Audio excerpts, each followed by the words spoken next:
Let's get ready for our read aloud. In yesterday's lesson, we learned about vertebrates and invertebrates. Pause and think. What do you remember about vertebrates and invertebrates? Now let's take a look at activity page 4.1. All my best friends represent vertebrates. This is a fun and easy way to remember the names of the 5 animal groups that Rattenbarrow's good friends belong to. So let's go over the letters. The A stands for amphibians, the M stands for mammals, the B stands for birds, and the F for fish, and lastly R for reptiles. Now the V stands for vertebrates, but that is just to help you remember that the largest group are the vertebrates. In today's lesson, we will focus on identifying the main idea and supporting details. So let's get started. Rattenbarrow's scrapbook page, Vertebrate Animals Around the World. Hi, boys and girls. I have brought along my slideshow once again. Today we're going to look at slides of my friends, some of whom are cold-blooded animals and some of whom are warm-blooded animals. By the sound of it, you would think that warm-blooded animals have warm blood and cold-blooded animals have cold blood, but this is not the case. The body temperature of a cold-blooded animal changes according to its surroundings or environment of that animal, whereas a warm-blooded animal maintains about the same temperature all the time. You're going to be learning how to sort animals in lots of different ways. Today, we're going to sort these 5 vertebrate groups into 2 smaller groups. By discovering some common characteristics, you'll learn how to tell which animals are cold-blooded and which animals are warm-blooded. Now, I'd like to help you understand a little bit more about cold-blooded animals. Pio and Piranhas. Pio Piranha lives in the country of Colombia on the continent of South Africa. He's a fish. His body temperature, the measure of how warm his body is on the inside, changes with its surrounding. Right now, his temperature is the same as the water in which he is swimming. When you go swimming, chances are the water is colder than your body temperature. Pio does not ever feel cold in water because there's no difference between his temperature and the water temperature where he lives. Taking child's temperature. Have any of you ever used a thermometer? Perhaps when you are sick, your parents or a nurse might measure your temperature with a thermometer. When warm-blooded people get ill, their temperatures often rise or go up. A person's normal body temperature is about 98.6 degrees Fahrenheit, and it remains constant or about the same most of the time. That's very different from Pio. The way in which an animal's body temperature is controlled determines whether it is a cold-blooded or warm-blooded animal. My friend Pio told me that his internal or inside body temperature is never constant. It does not stay the same. He cannot heat his body from the inside like you. So his temperature must change with his surroundings in order for his body to work properly.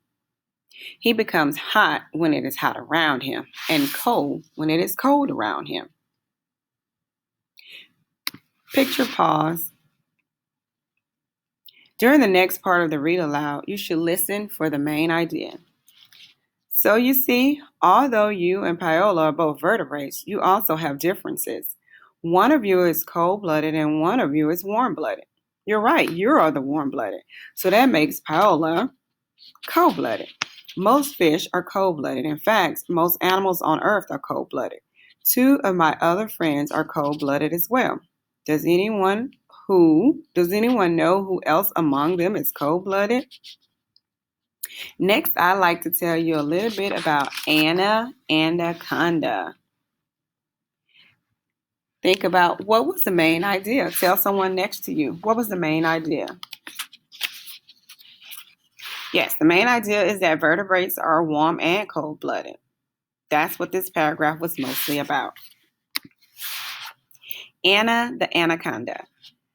Like Pio, Anna lives in the rainforest of South Africa, but in the country of Peru, Does anyone remember that group of animals Anna belongs to? That's right. Anaconda is classified as a reptile, and she shares some of Hyola's characteristics. They're both cold-blooded, but that doesn't mean that they don't enjoy being warm. Anna loves the heat. Her body is very long indeed, and she told me that one of her favorite things to do is bask in the sun. The sun helps her stay warm, and her body soaks up the heat from the warm ground as well. Because she cannot control her body temperature, Anna depends upon the sun and her warm surroundings to keep properly warm. In fact, many cold-blooded friends, Tabitha the Toad likes the sun too. Tabitha and Toad. Frogs and toads share some of the same characteristics as fish and reptiles. They use their surroundings to maintain or keep constant the proper body temperature. Yes, indeed, Tabitha the Toad is cold-blooded, just like Paola and Anna. And like Paola and Anna, Tabitha is very comfortable around water. She comes from the Amazon rainforest in the country of Brazil. But just because her home is near the largest river in the world, it doesn't mean she lives in water all the time. Tabitha and all toads are actually more comfortable on land, whereas frogs prefer to be wet. Tabitha is an amphibian, which means she can live both in or out of the water. Picture pause time. Listen to this part of the read aloud and see if you can figure out the main idea.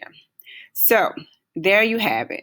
Fish, reptiles, amphibian, 3 groups of cold-blooded creatures. Their body temperatures change depending upon where they are, becoming warm when their surroundings are warm and cold when it's cold around them. Because they do not have constant body temperatures, they can easily become too hot or too cold. They have developed characteristics and behaviors so that they can live in certain habitats. What was the main idea? If you were thinking fish, reptiles, and amphibians are all cold-blooded, then you are correct. Ebenezer and Egret. Let's learn a little about 2 of my other friends, my warm-blooded friends, a bird, Ebenezer Egret, and a fellow mammal, Hilda Hippo. Mammals and birds produce their own body heat internally, which keeps their body temperature constant. One thing's for sure, Ebenezer Egret does not put on a winter coat like you do when it's cold outside. Of course, he doesn't need to put on an extra coat because he already has a brilliant coat of feathers. Feathers help keep Ebenezer warm. Want to know an interesting fact that Ebenezer shared with me while I was visiting South Africa? Egret's beautiful white feathers were once prized by hat makers who used them for the sake of women's hat fashion and beauty, not warmth. Imagine that. Birds that live in cold climates sometimes travel south for the winter to make it easier to stay warm and find more available food. Often, physical characteristics help an animal stay warm.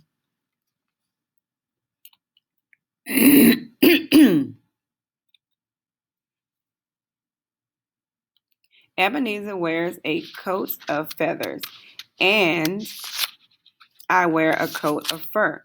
Are you wondering what Hilda Hippo uses for an additional warmth because she doesn't have fur? Let's take a look and see. Hilda and hippopotamus. I have a bit of news for you. In the hot tropical climates of Africa, where Hilda Hippo lives, trying to stay cool is a more common occurrence. When trying to stay warm, Hilda's body design is perfect for helping her stay cool. She has a nice layer of blubber that insulates her and helps her float. Hippopotamus spend lots of time in the water or lakes and rivers to escape the heat. Can you see any other characteristics of the hippopotamus that help it stay in the water for long periods of time? Good observations. Notice how having its nostrils, eyes, and ears on the top of its head lets the hippopotamus keep most of its body underwater where it can stay cool. Ebenezer also uses water to stay cool. Even though egrets can't swim, They do spend lots of time wading in the water, mostly to get their dinner. They feast on fish and toads and plenty of insects in order to store up the energy needed to control their body temperature. Well, everybody, our time is up for today. You have learned a lot about the taxonomy of cold-blooded and warm-blooded animals. I can't wait to see you again and continue with the show. Bye for now.